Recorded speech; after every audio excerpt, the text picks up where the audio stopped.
সমুদ্রের নিচে লুকিয়ে আছে এক রহস্য, এমন এক প্রাণী যার বিশালতা আমাদের পৃথিবীর সমস্ত সীমা অতিক্রম করে যায়। আপনি কি কখনো ভেবেছেন একটা প্রাণীর হৃৎপিণ্ড আপনার বাসার ফ্লোর থেকে ছাদ পর্যন্ত হতে পারে? অথবা এমনটা কখনো ভেবেছেন যে এমন একটি প্রাণী আছে যার জীব একটি গাড়ির সমান?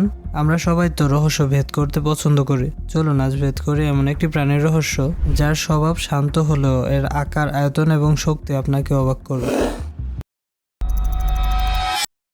পৃথিবীর ইতিহাসে জীবিত থাকা সবচাইতে বড় প্রাণীর জীবন নিয়ে আজকের এই পর্ব। আপনি প্রস্তুত তো? কারণ এই প্রাণীর আকার এতটাই বড় যে এর তুলনা করতে হবে দৈত্যাকার বিমান অথবা পৃথিবী থেকে বিলুপ্ত হয়ে যাওয়া ভয়ঙ্কর ডাইনোসরদের সাথে। শুধুমাত্র সমুদ্র নয়, পৃথিবীর ইতিহাসে আজ পর্যন্ত সবচাইতে বড় প্রাণীর নাম হলো নীলতিমি। একটি পূর্ণবয়স্ক নীলতিমি লম্বায় 100 ফুট হয়, যা একটি 3 তলা বাড়ির চেয়েও লম্বা। এখন পর্যন্ত সবচাইতে বড় রেকর্ড করা তিমিটি ছিল মহিলা, যা ছিল 33 মিটার লম্বা। গবেষণায় পাওয়া যায় পৃথিবীতে কোনো এক সময় 200 ফুট লম্বার তিমিও বসবাস করত, যা এখন সম্পূর্ণ বিলুপ্ত। ওজনের দিক থেকে এর আরও ভয়ঙ্কর। একটি নীলতিমির গড় ওজন 2 লাখ কিলোগ্রাম বা 220 টন। একটি পূর্ণবয়স্ক আফ্রিকান বুশ হাতির গড় ওজন 5 থেকে 6 টনের মতো হয়। আমরা যদি হাতির গড় ওজন 5 টন ধরি, তাহলে প্রায় 45টি হাতির সমান হবে একটি নীলতিমির গড় ওজন। নীলতিমির শরীর শুধু বাইরে থেকেই বড় নয়, ভেতরের অঙ্গ প্রত্যঙ্গগুলোও অবাক করে দেওয়ার মতো। এদের হৃৎপিণ্ড পৃথিবীর সবচাইতে বড় হৃৎপিণ্ড। এটির আকার একটি গাড়ির থেকেও বড়, যার ওজন 1300 পাউন্ডের বেশি হয়ে থাকে। এটি একবার স্পন্দিত হলে সেই শব্দ 2 কিলোমিটার দূর পর্যন্ত শোনা যায়। এদের জিহ্বার ওজন 3 টন বা তার থেকেও বেশি হয়ে থাকে, যা একটি পূর্ণবয়স্ক শক্তিশালী হাতির সমান। এদের ধমনীগুলো এতটাই চওড়া যে কোনো মানুষ এর ভিতর দিয়ে সাঁতার কেটে যেতে পারবে। নীলতিমির মুখ এতটাই বড় যে এর মুখের ভিতর অনায়াসে 100 জন পূর্ণবয়স্ক মানুষ দাঁড়িয়ে থাকতে পারবে। আপনারা কি জানেন এই স্তন্যপায়ী প্রাণীটি বেঁচে থাকার জন্য কি খাবার খায়? উত্তরটি জানলে আপনি অবাক হবেন। একটা নীলতিমির বাচ্চা জন্মের সময় লম্বা 8 মিটারের হয়ে থাকে, যা একটি স্কুল বাসের চাইতেও বড়। এর ওজন থাকে প্রায় 3 টন, যা একটি প্রাপ্তবয়স্ক গন্ডারের থেকেও। জন্ম থেকে নীলতিমি পৃথিবীর অন্যতম বৃহত্তম প্রাণী, মাছ বা অন্য কোনো প্রাণী নয়। এই দৈত্যাকার প্রাণীটি খাদ্য হিসেবে গ্রহণ করে তার মায়ের দুধ। এটি পৃথিবীর সবচাইতে বেশি চর্বিযুক্ত দুধ।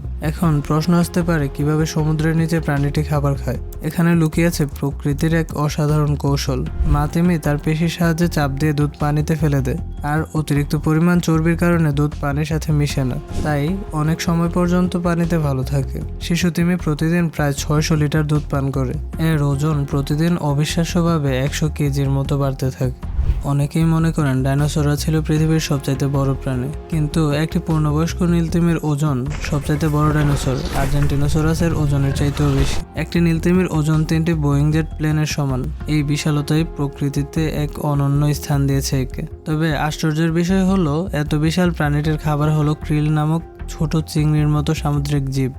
একটি তিমি প্রতিদিন 4 টন পর্যন্ত ক্রিল খেতে পারে। প্রথমে তিমিরা ক্রিলের ঝাঁকের দিকে দ্রুত গতিতে ছুটে যায় এবং বিপুল পরিমাণ ক্রিল এবং পানি একসাথে মুখে টেনে নেয়। নীলতিমির মুখের ভেতর দাঁত নেই, বরং আছে শত শত বেলিন প্লেট, যা দেখতে অনেকটা চিরুনির মতো। তিমি তখন মুখ বন্ধ করে চাপ দিয়ে সমস্ত পানি বের করে দেয়। এই প্লেটগুলো জালির মতো কাজ করে, পানি বের হয়ে যায় আর লক্ষ লক্ষ ক্রিল আটকে যায়। এদের বিশালতার আরেকটি দিক হলো এদের শব্দ। তারা 188 ডেসিবেল পর্যন্ত শব্দ তৈরি করতে পারে, যা একটি জেট ইঞ্জিনের শব্দের থেকেও বেশি।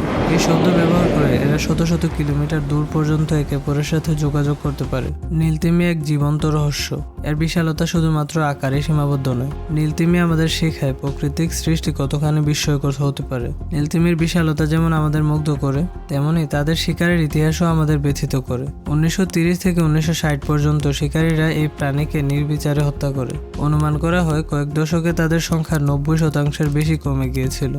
তবে আন্তর্জাতিকভাবে 1966 সালে নীলতিমির শিকার সম্পূর্ণরূপে নিষিদ্ধ হয়। এত বছর পরও নীলতিমির সংখ্যা পুরোপুরি পুনরুদ্ধার হয়নি। তাদের অস্তিত্ব বজায় রাখা আমাদের চলমান সংগ্রাম। আশা করি নীলতিমির জীবনী আপনাদের ভালো লেগেছে। প্রকৃতিকে ভালোবাসুন আর নতুন রহস্যের সন্ধানে আমাদের সঙ্গে থাকুন। ধন্যবাদ।